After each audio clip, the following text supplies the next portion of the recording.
Bonsoir, je suis interne en médecine générale à Montpellier. J'avais une question un peu de synthèse sur ce qu'on a entendu. On a beaucoup parlé d'écho, on a beaucoup parlé de transfert, de contre-transfert, de relations médecin-patient et aussi de situations en soins primaires où le patient en détresse arrive devant un médecin qu'il ne connaît pas forcément. Il y avait un exemple de première visite. Et donc ma question en fait, est-ce que le but au final c'est de développer un style relationnel pour réussir à parler à tout le monde? Et sinon, comment on fait? Non, pour commencer par la fin de celle-ci, je ne suis pas absolument certain que parler à tout le monde soit un objectif réaliste.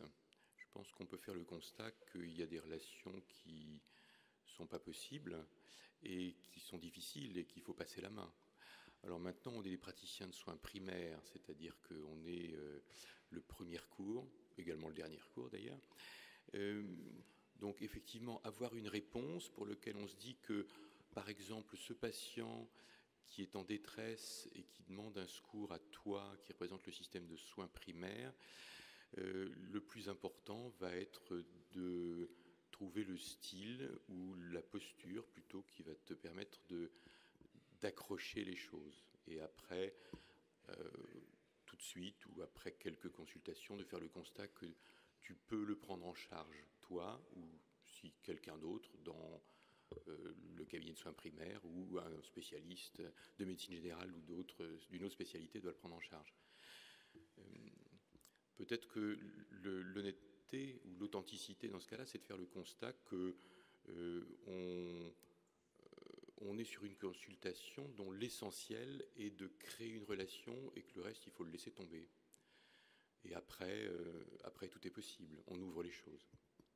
Moi, je suis interne en médecine générale et j'avais une question concernant la phrase du professeur Gaillard, il n'y a pas de médecine sans confiance, pas de confiance sans confidence, pas de confidence sans secret.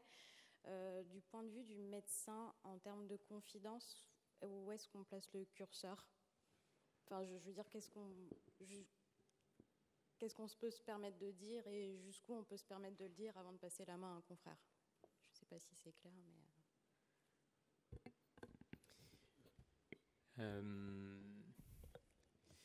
Ça, c'est un enjeu complexe de la médecine, en fait, qui est le moment où on fait appel à d'autres. Un confrère, quel qu'il soit, parce qu'on considère que un autre devra intervenir. Moi, j'ai pas de réponse type là-dessus. Je pense que d'une façon générale, il faut savoir faire appel à d'autres quand on se sent débordé.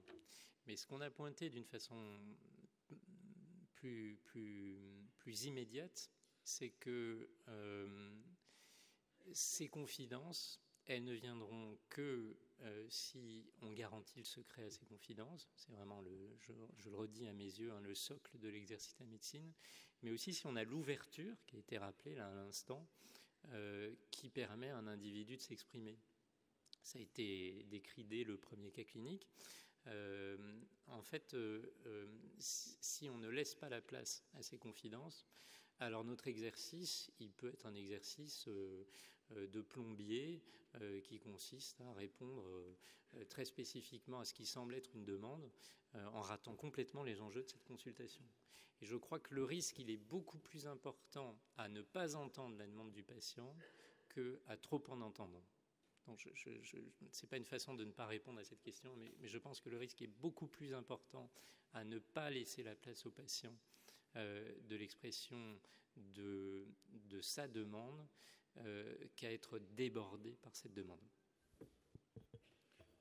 Oui, et puis peut-être aussi entre tout dire et rien dire, il y a peut-être des formulations un peu moyennes qui permettent de faire intervenir d'autres. Bonjour. Moi, j'avais une question.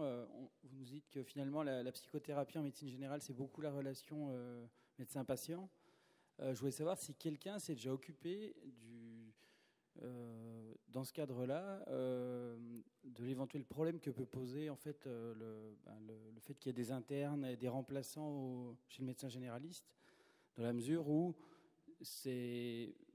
je trouve que c'est beaucoup d'occasions où finalement la relation médecin-malade ne peut pas s'établir avec le médecin parce que c'est quelqu'un d'autre qui est là.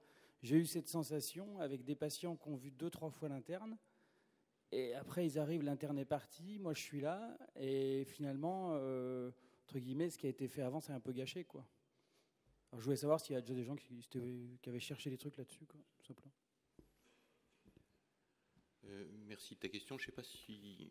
Je ne suis pas au courant de toutes les recherches qui se font, mais peut-être certaines thèses ou collègues sont intéressés à cela. Ce que l'on peut l'observer dans la pratique, c'est que ça permet, de mon point de vue, beaucoup de choses. Avoir une relation à 3, certes, ça peut paraître compliqué au cours d'une consultation, mais il est quand même assez courant que ce soit aussi une ouverture et que le point de vue de l'autre, les questions de l'autre ou le silence de l'autre permettent aux patients de s'exprimer. Et moi, je ne compte plus les consultations qui ont pu débuter d'ailleurs à 3 pour se poursuivre avec l'interne, où il y a eu une meilleure connaissance du patient lui-même, une ouverture sur autre chose. Et en ce sens, mais là c'est mon opinion qui se base sur mon expérience, c'est beaucoup plus source de richesse que source de problèmes. Je ne sais pas si Alain, tu peux...